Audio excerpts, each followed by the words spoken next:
a second.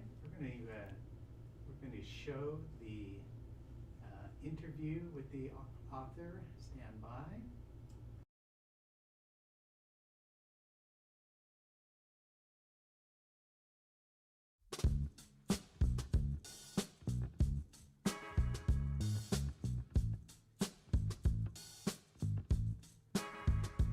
Writer and domestic artist Kate Lebo isn't entirely leaving her pie lady days behind.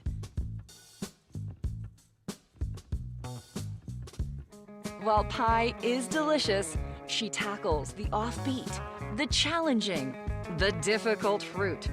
Arguments for the tart, tender, and unruly, with recipes. I'm your huckleberry. Okay, maybe not that huckleberry. But you learn the stories of these huckleberries. And Osage orange. Thimbleberry, and everyone's favorite? Durian. More than a cookbook with recipes, Difficult Fruit is a memoir, interspersed with medical facts, cultural information, and takes food writing to a whole new level. So the Book of Difficult Fruit is an A to Z of essays that use unusual or unruly fruit to tell stories where what nurtures us and what harms us are entangled. Longtime friend and fellow writer Sharma Shields advocated for this book as it hit the shelves. And we are thrilled to have her here in conversation with Kate Lebo on the virtual Northwest Passages stage.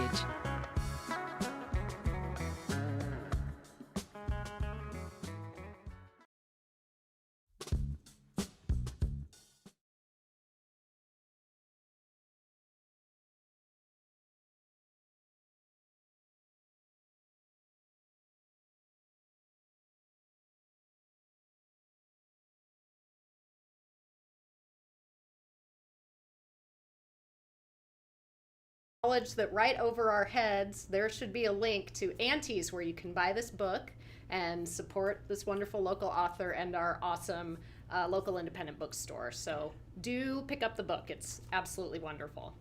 Hi. Hi. How are you doing? I'm so good. How are So you? nice to be in person with I know. you. We're vaccinated. We should explain. We are fully vaccinated. Yeah, this is the privilege of the vaccinated, is Yeah. to sit across from each other to talk about books. Yay. Again. I know. Yeah. And for that reason, I've already apologized to Kate in advance that I might be really chatty Because tonight. you've seen no one for the last year and a half. I've seen no one Absolutely at all. no one. I haven't left the house. And I also just really am excited to share this book with everybody. Absolutely wonderful. So, as the introduction mentioned, this is not your first time writing about fruit. True. You have many lauded titles, but two of them are Pie School, Lessons in Fruit, Flour, and Batter, and The Commonplace Book of Pie, which is a hybrid poetry and recipe collection. And you've also edited with Sam Pie and Whiskey, the anthology, which is tied in with maybe the most raucous and exciting and maybe the best attended literary event I've ever been to. Definitely in the the best entire attended. country. Best attended. Definitely. And just so much fun. Such a great event. Yeah. I'm curious though, the fruit in this book is very singular, the way that you've tackled it, and almost experimental in the way that you've approached it. And I'm curious about what prompted you to write about the fruit in this book, maybe what was the first fruit that came to mind, and then what prompted the theme of difficulty. Oh, sure. Well, I think that the idea started to take root. There's so many puns I can use. That will be the first one. When I was getting my poetry degree at the University of Washington, my office mate, Catherine Eulenson, who's another great poet, brought a sack of quince to school one day, and I had never seen quince before. I'd heard the word. I don't know that I have either. Yeah, and when I Googled it quince came up instead, right? Okay. The Spanish word for 15.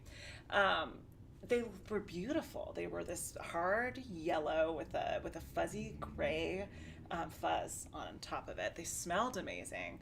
And I thought that I could do like I do with other fruit and just pick it up and eat it. So I did that, and I found very quickly how foolish that action was, because raw quince is incredibly astringent, it's incredibly sour, it's incredibly hard. I felt like my teeth were going to break. And that bite, the contrast between how it smelled and how it looked with the difficulty of that bite made me realize how circumscribed and limited my idea of fruit was. It really had just been shaped by what I could find at the grocery store or find at a farm, both of which the selection in both of those places are going to be determined mostly by what sells. Yeah. And what mostly sells is beautiful, sweet fruit that can be shipped. Yeah. Now, and quince doesn't fit that profile at all. To be delicious, it has to be cooked. So that, made me start to wonder, what else am I missing? I also really loved, once I did some more research into quince, finding out that it is possibly the biblical fruit of knowledge, which made me start thinking about this difficulty as a metaphor, perhaps. I mean, doesn't it make sense that a fruit that smells super delicious and looks amazing, if it is the fruit of knowledge, would taste so hard? Yes. Be so hard to stomach. So that's where it started. Yeah. Oh, I love that. When I was reading the book, there were times where I would find myself salivating. And it wasn't just when I was reading about the sweet tasting fruits. You have a way with words that even when I was reading about something that was perhaps not as tasty, I would also be having this almost visceral experience with it. Can you talk about how you approached writing those? And Sure. Well, I was thinking a lot about what I love about food writing and what I don't love about food writing. Or no, maybe I should put it this way. What I love about food writing and then the limits of food writing as I found them when I was trying to write about food and I was reading about food. And that is that food writing is so good at making something sound delicious. It is less good at dealing with unpalatability. And I mean that I'm thinking of food memoirs here in particular. That's where that becomes important. I think at the newspaper, it totally makes sense to get people excited about the food. You don't need to dwell on the unpalatability of certain foods. But in memoir and in any kind of literary venture, I think you're trying to reach for what you're not supposed to say or what you can't say, what might be transgressive. And to do that, you kind of have to leave a certain amount of palatability behind. I think there's also a palatability of the food writing narrator. I'm thinking of different memoirs I read about 10 years ago, where it was apparent that the narrator must be liked and that the subject had to be dealt with in a likable way. Right. Which is fine, but I was really interested in how do I explore, have a wider range of possibility within the food writing that I'm doing. And because it's in a book, I can make the rules. I'm not writing for the newspaper, I'm not writing for a magazine. I can kind of take the genre conventions and use them and subvert them and play with them as much as I want. Yeah, I love that because you really do subvert that notion of likability within the book because you're able to discuss relationships here. The book is so much not just about fruit, but also about what's difficult with our bodies and what's difficult with our relationships with those that should be the sweetest relationships and yet sometimes have that stink to them. I shouldn't say sometimes. Always, always. Like the light in the dark. Yeah. And how do we, one of my concerns in this book was how to understand particularly the women in my life and kind of in their full expression of sweetness and sourness, to use another pun. Yes. Yeah. So many. But then also the opportunity of thinking about food that way is super fun because how do you expand kind of your own idea of what's delicious, what's edible, unless you confront what you don't think is delicious and what you don't think is edible. So that comes up in Durian, for example, the chapter on Durian. Well, I love this because it kind of touches on this depth that I saw in this book and the many roles I feel like you were playing in order to execute a book of this, I think, ambition and magnitude and all of the different levels that it engages us at as a reader. So you talk in the chapter about kiwi fruit, you describe your mother's work ethic, this work ethic that you see as this great example that she's able to share her passion with her work and that you can witness that as a child. And I loved that because sometimes I feel like I'm shutting my children out when I'm engage too much in my writing or something, and I'll carry a sort of guilt about that with me. And it was just so amazing to think for the first time, maybe it's great for them to see me dedicated to something. So thank you for that. First of all, that's just a little aside. But you went on to say, I loved her work the way I loved her fruit. I loved the fact of them, how I could take for granted that my mother loved her job and was good at it. How in our house, ambition and caretaking were often the same thing. And the first time I read the Book of Difficult Fruit, and I've read it twice now, both times I loved it, I came across this passage. I marked it immediately because I'd already been marveling over the feat of this, and that I felt almost like there was this entire army of yous, of Kates, working on this book. You have like the scholar and the intellectual, I think, who has these incredible literary allusions within it that I just ate up. And you have the historical knowledge, so Kate as researcher, and you have these beautifully written recipes that must have been so arduous in their process. So you're the seasoned chef and foodie and researcher too, an inventor almost. So I know as a writer that these books are what we finally see as the final product is just the tip of this enormous iceberg. And so I just loved that you had this great reflection of your mom's work ethic within the book. And so I just wanted to talk about your writing process with this and how you handled all of these distinct entities as you were writing. Sure. And all these different roles, because they seem so varied to me in this really incredible way. Sure, thanks. That's a great question. I mean, there's two ways I think about it. And one is a role that you didn't name, which is that of the amateur. That became really, having that as my stance became really important to me as I was getting into the book, in part just because I was really insecure in terms of, I was worried about just writing a book that merely fulfilled the book proposal. I was worried about, well, which is another way of saying, I was worried about writing a bad book. I was worried about, getting things wrong. Yeah. So much of what I wrote is based on lots of different kinds of research.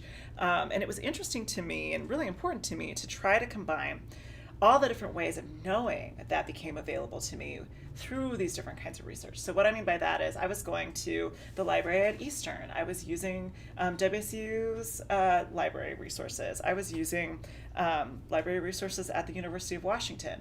But I was also going to the grocery store in Spokane, going out into the forest in the surrounding area, getting the fruit, having an experience with it. That's a kind of research. Yes. Right? Yeah. I was talking to people who could tell me more about it. I was making mistakes all of the time. And I always love that in any book where I get to see the writers having to confront what they thought was true and what is actually true. So I tried to, I guess, embrace that as a kind of mode of writing, knowing that the thing that got me interested in each of these fruits probably would in some way turn out to be false. Did you have a fruit that really took you by surprise that you thought, I'm not sure I want to write about this, and then just completely became interested in it, or maybe the opposite? Well, it was funny because there were plenty of fruits that I would try to write about and then just couldn't make any headway, because even if there was something interesting about them, like mulberries or loquats, or oysters, for example. So many good stories to tell about all of these fruits. Just sometimes I didn't have anything to say and I couldn't figure out why. So I can't tell you why those didn't exactly make it into the book. But I think when I was doing research and when I was starting to write each chapter, if I found myself finding coincidences within my experience and the research, or finding kind of repeating images that I could use, then things got interesting. I guess. I love the Medlar chapter with all of its Shakespeare allusions. And I had to talk to Tony Flynn about that from Men in Charge, because I don't know Shakespeare all that well. So that's a good example of where I'm faking some of my authority. But also anyone can go read Shakespeare, and anyone can go use all sorts of great online resources to help you figure out what is he talking about. And I loved thinking about Shakespeare in that chapter also as this other language that I didn't quite know yet, which is how I felt about recognizing fruit in my neighborhood. It's how I felt about, recognizing an elderberry tree, for example. Like we're surrounded by them, or an elder tree is or elder bush, excuse me, is what I should say. It's an elder bush, which I came to understand. I'd never considered them before, never thought about them before. Someone pointed them out to me a couple years ago, and then I started seeing them everywhere. And it astounded me that there was so much food, even just within my urban neighborhood, but then also when you drive out in Spokane, and that started to feel like a way of reading, I guess, and a kind of language that I was learning. Well, I think it's a gift that you give the reader in this book too, because I'm looking around now with wiser eyes about what's around us. I mean, it's funny because a lot of my research so far regarding the book has been Googling, but I would love to do, say, a walking tour of this book in a neighborhood or something. That'd be really one day. fun. It'd be so cool, yeah. Anyway, that would I be found a some blast. thimbleberries today on my walk. Oh, with wonderful. My baby Sai. Oh, where? They are, well, I can't tell you because then you will pick them.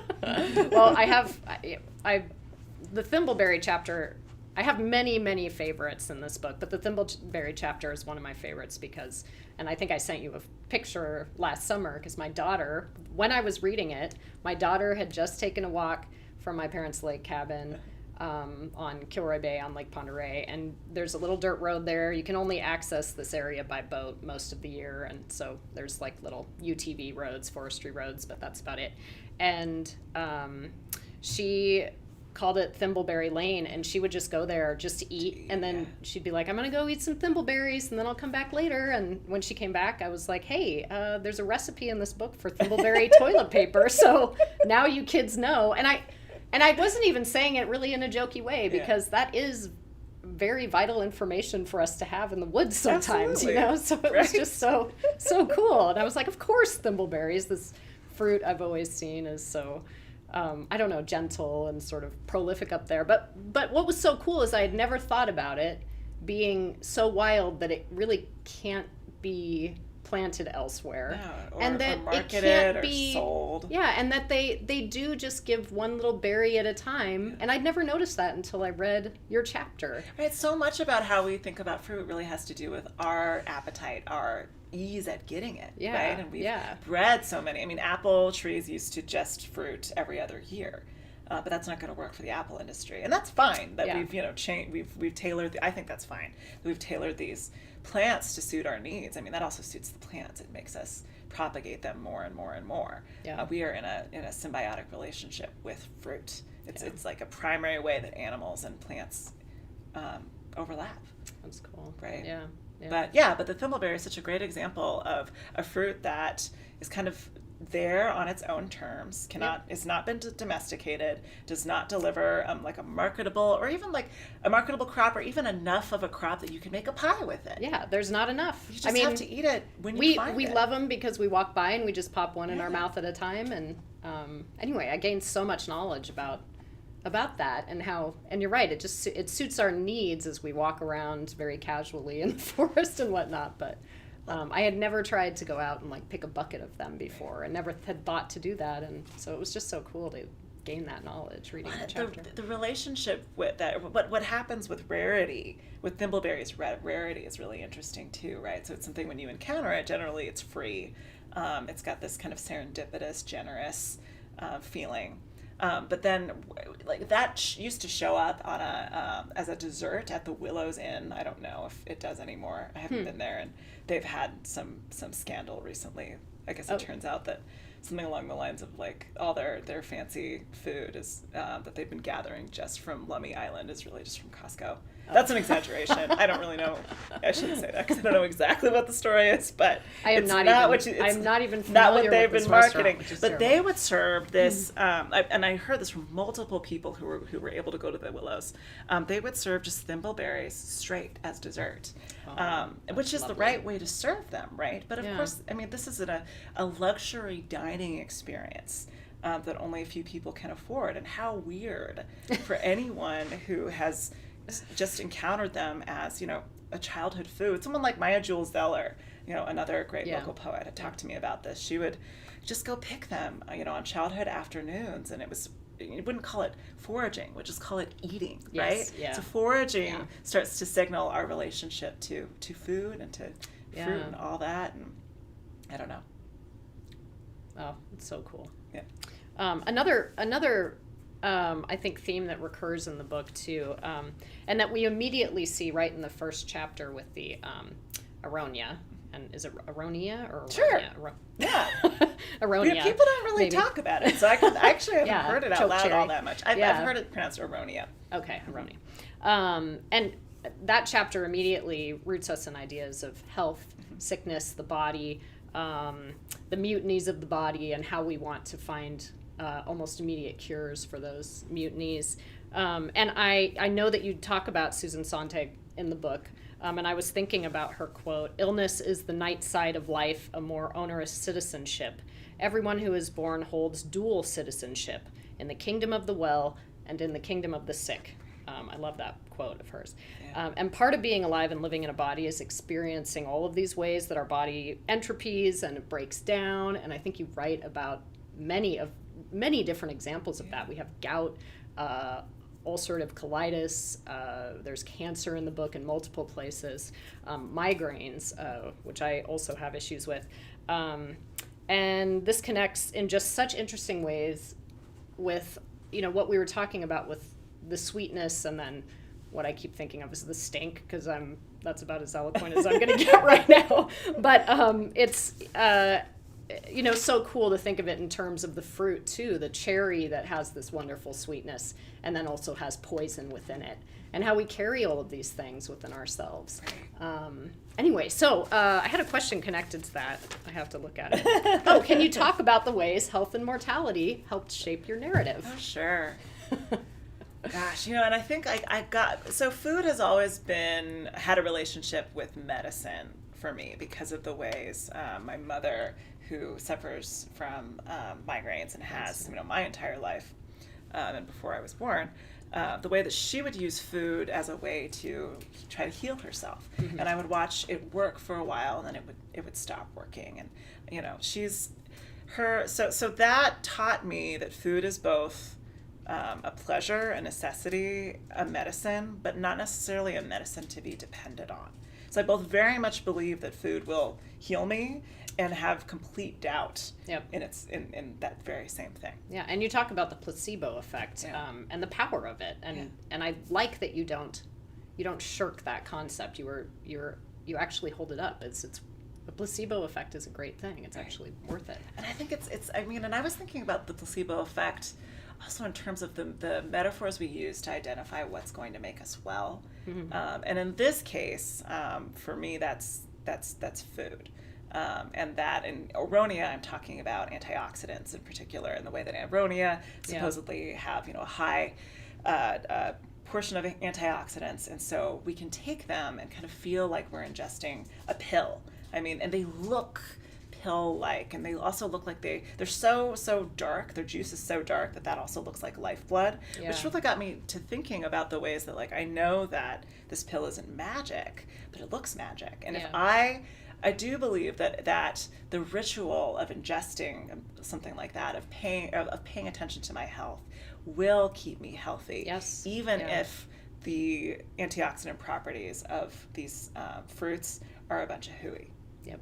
Yeah. So it makes me kind of salivate again. Thinking of that smoothie, it just sounds so good. It's not that good. It's really but not see, that good. I like a little bit of a nasty smoothie. Absolutely. Yeah. Well, the worse it tastes, the better it is for you. Yeah. That's another way that I connect health and food. Yeah, right? and it's funny because I think around the time we met, one of our first things we connected on was anti-inflammatory diets, and I was so stringently sticking to mine for so long, and it was very much out of fear, I think, because I had the MS diagnosis, and I was like, I have to do everything in my power at every moment to make sure that this doesn't progress. Yeah, and I'm so glad I had that for all of that I had something to do with it, and I had to do with food. But I have been so much lazier about it, and I was just thinking today as I was working on these questions that at some point, I'm going to ram up against a wall of fear again and then start to really pay attention. That's fine. Yeah. Also, if that works as a medicine for you, if that works as a way to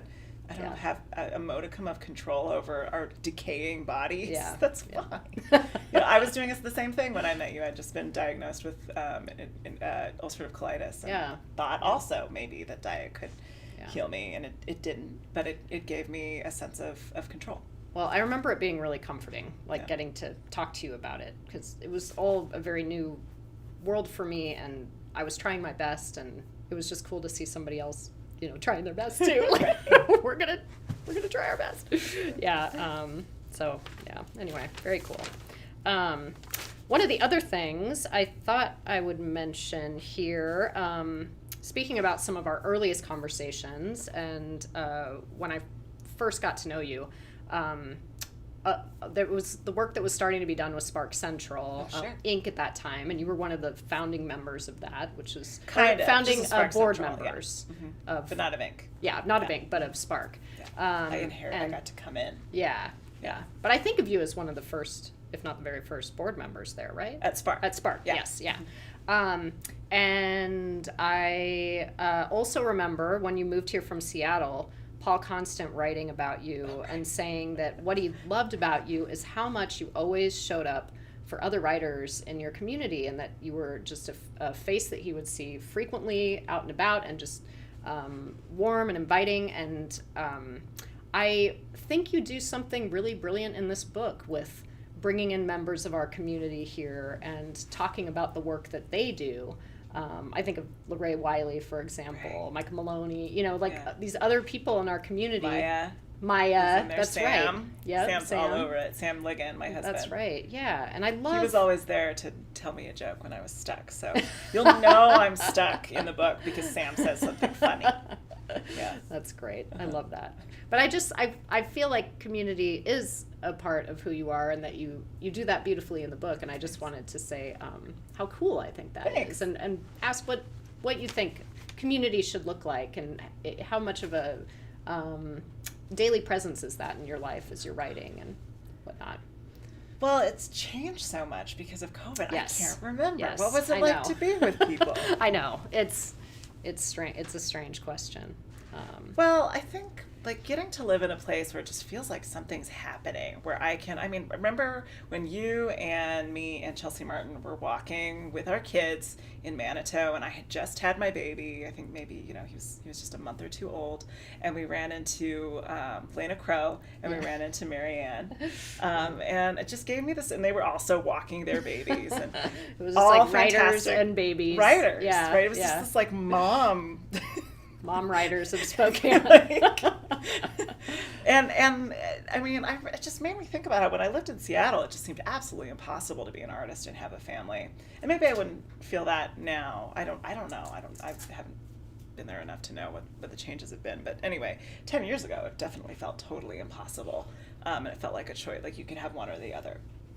It's been wonderful to be here and see this generation of women writing really cool, incredible work. And also, having their babies and raising their kids and doing both. That these things are not mutually exclusive in this city. Yep. It's fantastic. And palling really special. around. Really special. Yeah. And Spokane Arts supported me with a grant to pay for childcare, for example. Awesome. I can't believe that's something you can write a grant for, but in Spokane you can't. Yeah, and I'm so impressed with those grants too. I mean, they have, I think, really started changing the art scene here in this powerful way. It's just so cool. That money is time. Yeah. You get to write a book because of that time. Yeah. So I don't have an answer to your question about what a community should look like. Well, I don't know if that was my question. I think I was just more like, what does it mean to you? Which is a very pageantry sort of question. Well, one of the things that I was thinking about, and one of the reasons that I did draw so much from local sources is I want to feel rooted wherever I am. Sam is never getting me out of the house that we live in now. We're going to be there forever. And I wanted the book to feel rooted, especially as I'm considering all the different ways many different peoples, many different cultures, some of whom may have been in conflict with each other, might value the same food. Yeah. So, people in our community appearing in the book has to do with that attempt to be rooted, but also the ways that I was trying to source source the fruit for the book as close to home as possible. Yes, Because yeah. we live in a time where I can just Google any fruit and probably have it shipped to me on ice, no problem. But that just felt like cheating. Yep. I thought there was something to be learned by trying to find durian, for example, in Spokane, or trying to find elderberries here, or trying to find gooseberries here. Yeah. That's true. I love that. And the search for those things, creates a relationship within the book, but also have created relationships for me outside the book that continue. And that's really fun. Cool. Yeah. Oh, cool. I love that. Well, you've published in a lot of different ways. You've published small chapbooks, and you've published now a book that has been lauded in Vogue and The Guardian and the New York Times. How has it been doing all of this in a pandemic and having your book out with one of the big New York publishers now? Well, it's hard. I mean, it's fun. Yeah. It's bizarre.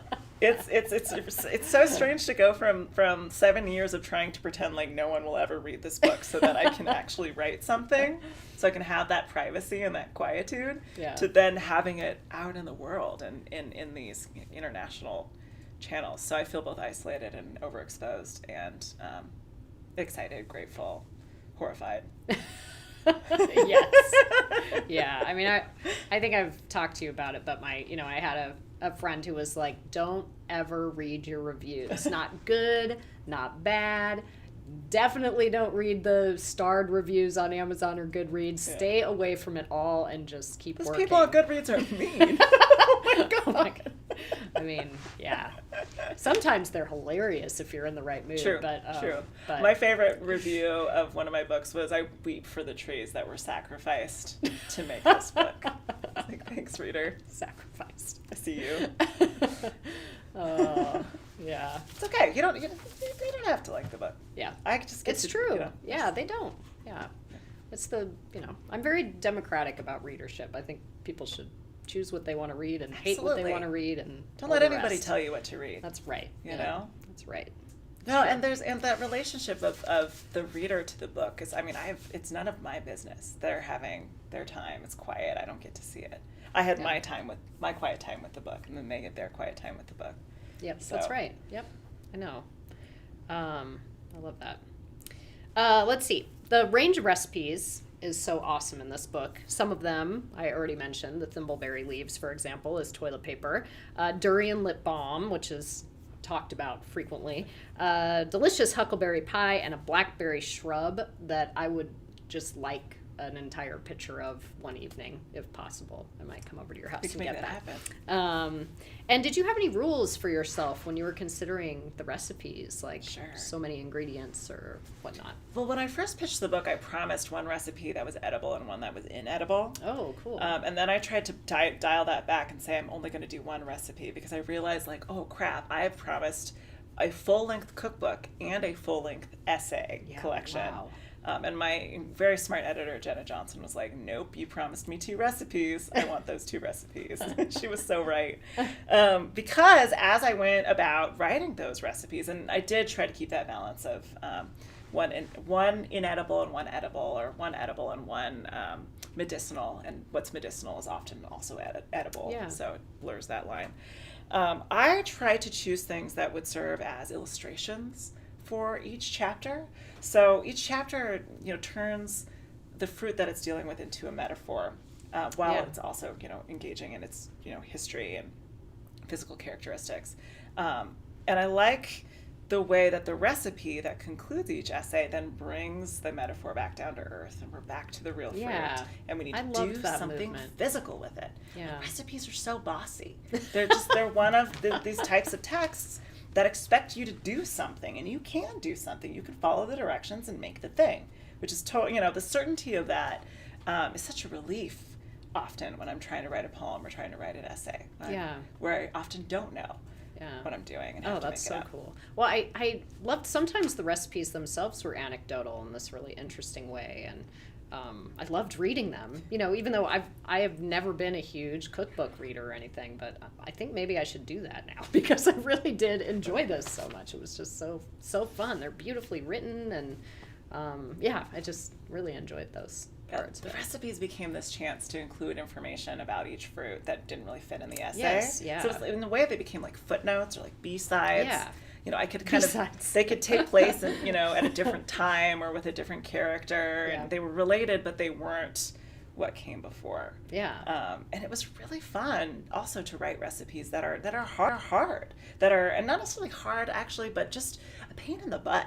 Yeah. Like, you'd have to be someone who really loves repetitive tasks like me to be into making like persipan, for example, which is something I discovered when I was hanging out with Laura Lee Misterly up at Quillisasket Farm. She and her husband Rick had all these pits from apricot trees, and a bunch of us just were smashing the apricot pits open, taking the kernel out, Wow. Dropping the pit shards here and putting the kernel over there, and then you have to roast it, and then you have to slip off their skins, and then you have to do more stuff, right? So it was just this incredible group effort that was super fun because it became kind of a social. Yeah. It created this social fabric between, at the time, people who didn't really even know each other. And there is well. that kind of collective community of food happening. You know, that's so cool. Doing something that's, you know, almost like most people would consider ridiculous. Yeah. But yeah. but to like, get to remember that there's this source of flavor that we're Yeah. usually just throwing away. Yeah. I don't know. Beautiful ritual. I get a kick out of that. So cool. Let's see. What have I not asked you yet?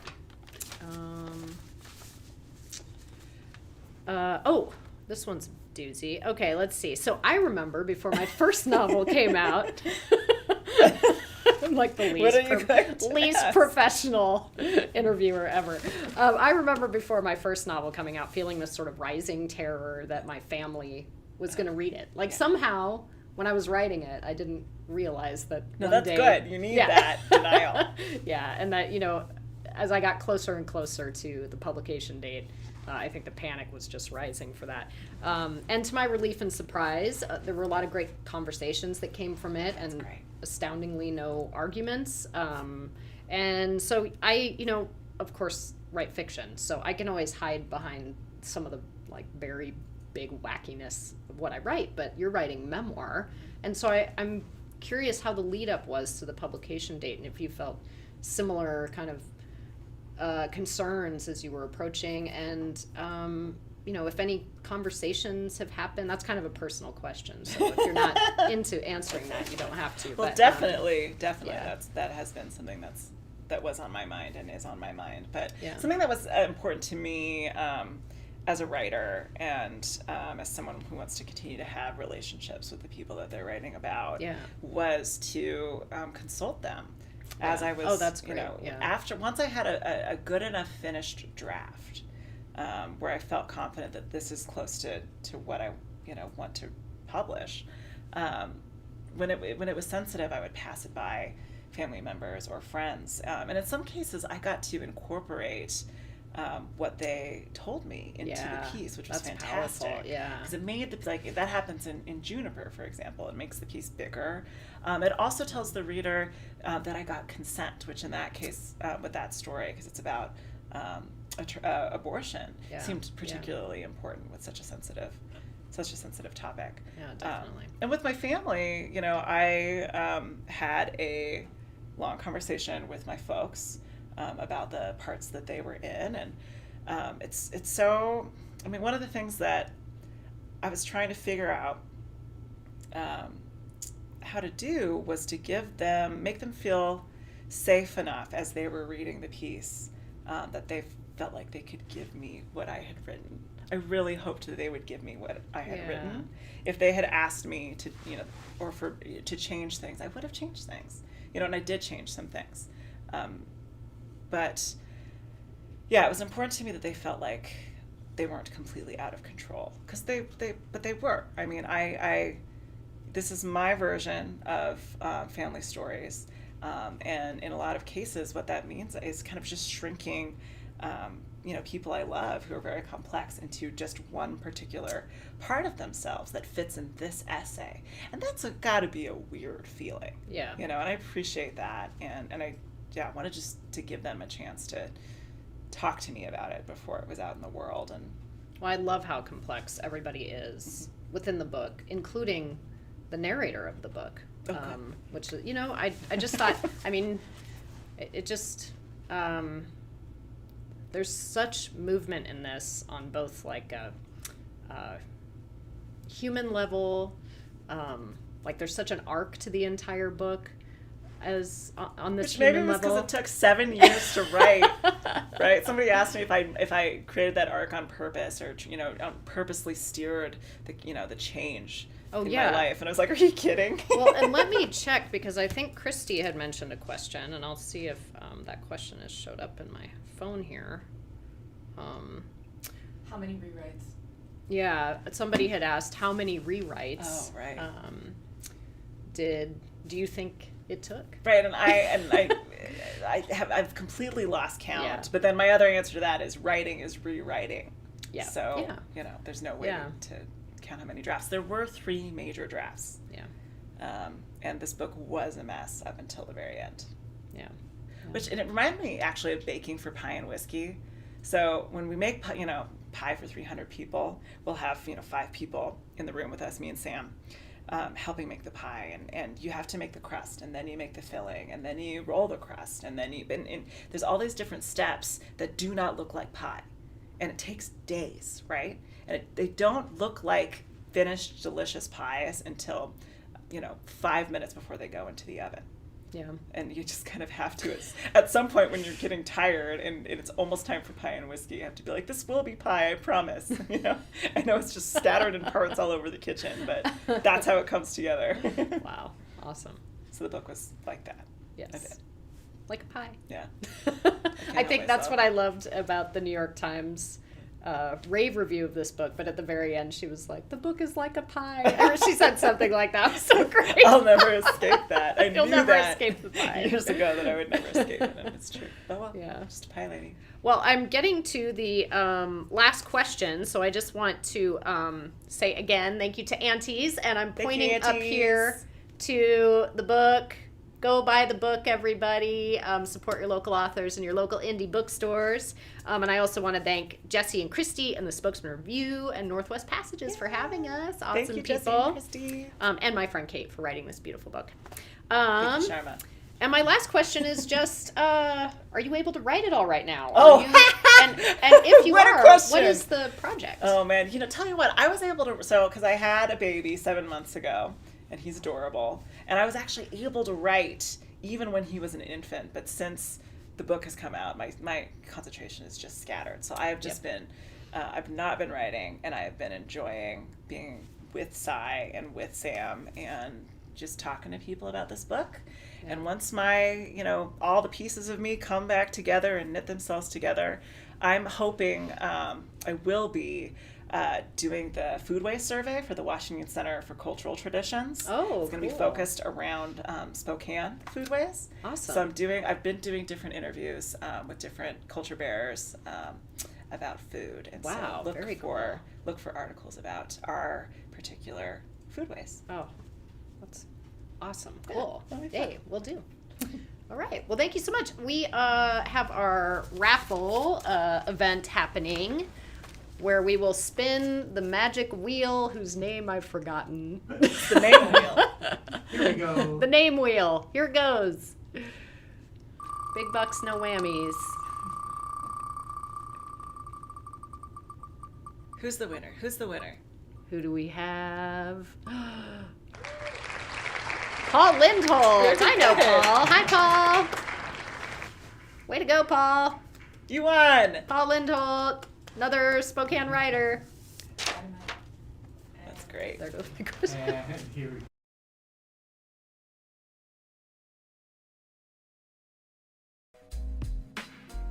I'm so Spokane, man. So Spokane. Yo. It's just another day, another penny, sipping on the Henny. Life's too short to be living on the edge, see?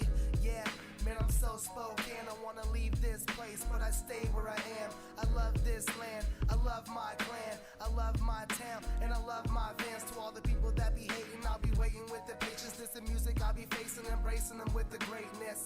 Okay, they playing tricks on me, saying will it be soft, but I've been low-key. No need for attention, most people know me, cause I slave on the beats that represent me. Back in full swing, listen what I bring, good music for the soul in the Northwest team. And I'm one of Spokane's finest. You rewind this, Spokane's behind this. I'm so Spokane, man, I'm letting you know. From the streets to the track, man, I got it for show. So one thing I know, I'ma stay Spokane, stay Spokane, stay Spokane. I'm so Spokane, man, I'm letting you know. From the streets to the track, man, I got it for show. So one thing I know, I'ma stay Spokane, stay Spokane, stay Spokane. I'm so Spokane, man, I'm letting you know. From the streets to the track, man, I got it for show. So one thing I know, I'ma stay Spokane, stay Spokane, stay Spokane. I'm so Spokane, man, I'm letting you know. From the streets to the track, man, I got it for show. So one thing I know, I'ma stay Spokane, stay Spokane, stay Spokane. I'm so Spokane, man, I'm letting you know. From the streets to the track, man, I got it for show. So one thing I know, I'ma stay Spokane, stay Spokane, stay Spokane. I'm so Spokane, man, I'm letting you know.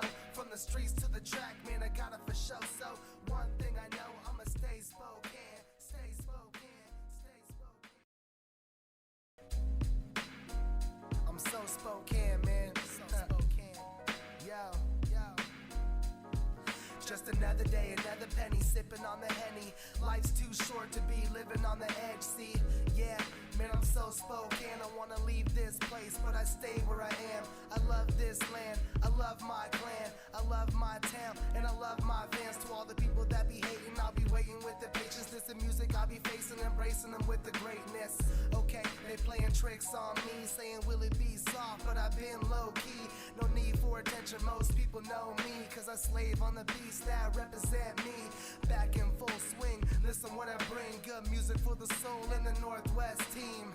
And I'm one of Spokane's finest. You rewind this, Spokane's behind this. I'm so Spokane, man, I'm letting you know. From the streets to the track, man, I got it for show. So one thing I know, I'ma stay Spokane, stay Spokane, stay Spokane. I'm so Spokane, man, I'm letting you know. From the streets to the track, man, I got it for show. So one thing I know, I'ma stay Spokane, stay Spokane, stay Spokane. I'm so Spokane, man, I'm letting you know. From the streets to the track, man, I got it for show. So one thing I know, I'ma stay Spokane, stay Spokane, stay Spokane. I'm so Spokane, man, I'm letting you know. From the streets to the track, man, I got it for show. So one thing I know, I'ma stay Spokane, stay Spokane, stay Spokane. I'm so Spokane, man, I'm letting you know. From the streets to the track, man, I got it for show. So one thing I know, I'ma stay Spokane, stay Spokane, stay Spokane. I'm so Spokane, man, I'm letting you know. From the streets to the track, man, I got it for show. So one thing I know, I'ma stay Spokane, stay Spokane, stay Spokane. I'm so Spokane, man. So Spokane. Yo, yo. Just another day, another penny, sipping on the Henny. Life's too short to be living on the edge, see? Yeah, man, I'm so Spokane. I wanna leave this place, but I stay where I am. I love this land, I love my clan, I love my town, and I love my fans. To all the people that be hating, I'll be waiting with the patience. This is music I'll be facing, embracing them with the greatness. Okay, they playing tricks on me, saying will it be soft, but I've been low-key. No need for attention, most people know me, cause I slave on the beats that represent me. Back in full swing, listen what I bring, good music for the soul in the Northwest team. And I'm one of Spokane's finest. You rewind this, Spokane's behind this. I'm so Spokane, man, I'm letting you know. From the streets to the track, man, I got it for show. So one thing I know, I'ma stay Spokane, stay Spokane, stay Spokane. I'm so Spokane, man, I'm letting you know. From the streets to the track, man, I got it for show. So one thing I know, I'ma stay Spokane, stay Spokane, stay Spokane. I'm so Spokane, man, I'm letting you know. From the streets to the track, man, I got it for show. So one thing I know, I'ma stay Spokane, stay Spokane, stay Spokane. I'm so Spokane, man, I'm letting you know. From the streets to the track, man, I got it for show. So one thing I know, I'ma stay Spokane, stay Spokane, stay Spokane. I'm so Spokane, man, I'm letting you know. From the streets to the track, man, I got it for show. So one thing I know, I'ma stay Spokane, stay Spokane, stay Spokane. I'm so Spokane, man, I'm letting you know. From the streets to the track, man, I got it for show. So one thing I know, I'ma stay Spokane, stay Spokane, stay Spokane. I'm so Spokane, man. So Spokane. Yo.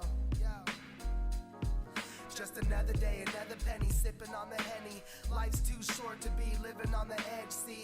Yeah, man, I'm so Spokane. I wanna leave this place, but I stay where I am. I love this land, I love my clan, I love my town, and I love my fans. To all the people that be hating, I'll be waiting with the patience. This is music I'll be facing, embracing them with the greatness. Okay, they playing tricks on me, saying will it be soft, but I've been low-key. No need for attention, most people know me, cause I slave on the beats that represent me. Back in full swing, listen what I bring, good music for the soul in the Northwest team. And I'm one of Spokane's finest. You rewind this, Spokane's behind this. I'm so Spokane, man, I'm letting you know. From the streets to the track, man, I got it for show. So one thing I know, I'ma stay Spokane, stay Spokane, stay Spokane. I'm so Spokane, man, I'm letting you know. From the streets to the track, man, I got it for show. So one thing I know,